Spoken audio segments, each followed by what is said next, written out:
guys, your favourite political party, the Greens, seem to be doing quite well across the UK. They've got a new leader. Is it Zach Polanski? The polls are showing that they might have a really good result in the next general election. The Scottish Greens, under fresh leadership of Ross Greer and Gillian Mackay, are also doing well in the polls. Why? The English Green? Why the English Greens? Yeah, well, I mean, why are both? I mean, the Scottish Greens are forecast to actually gain seats. The English Greens are forecast to have a really good result of the Westminster election. It just seems like there's something in the water. I don't know what that is. I don't want any of it. LSD, maybe.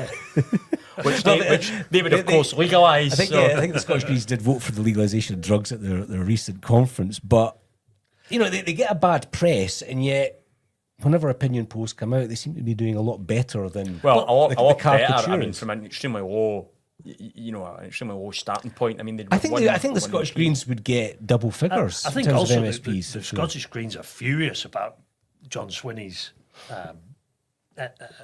independence campaign, because it takes away the biggest element of their support, I think, which is SNP voters giving their second vote to the Greens on the list. I would say that's why they've done so well historically. And Swinney's now saying, both votes SNP, we've got to really force this. There's no point voting for the Greens because that's not going to help us get Indy Ref 2. That's a major blow for Ross Greer, and he was noticeably furious about it. I think they're quite an attractive prospect to younger voters, though, on both sides of the border. I think they're just the opposite side of the coin the Reform are on. I mean, it's a protest vote. It's a upset. I don't like the way things are going. I don't like the way the country's been governed. I'm going to vote Green. It's what you'd say if you're maybe younger, maybe obviously far more left of centre. It's the same motivation for people who vote Reform, just from the opposite direction. It's very much part of the culture wars. Yeah. Voting Green. They say that the right are cultivating culture wars to win power. The Greens cultivate those culture wars as well from the opposite side. I also note how people call Reform far right all the time. Why aren't we calling the Greens far left? Well, you do. Well, we do, but the BBC don't. Yeah, it's just.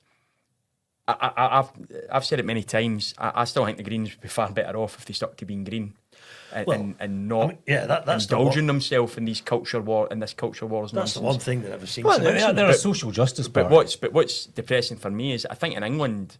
They were very much still focused on the environment. They obviously had their views on kind of social issues and whatnot, but until quite recently, they've been still very much an environmental party.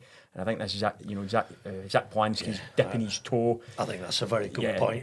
They're following the Scottish Greens, who've gone from the party of Robin Harper and an environmental party, Andy Whiteman, really environment first and foremost, to being a social justice party, and we just hang the trendy environmental green label on themselves. And I think they found in Israel and Gaza and whatnot, I think they found a topic that is resonating with a certain demographic, age group, if you like.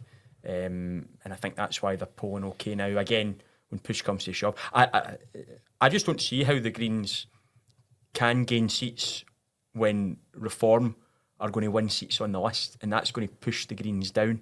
Reform are going to win more votes than the Greens according to the polls. I don't understand the arithmetic behind that, how the Greens add to their number when you've got another party going to take seats on the list.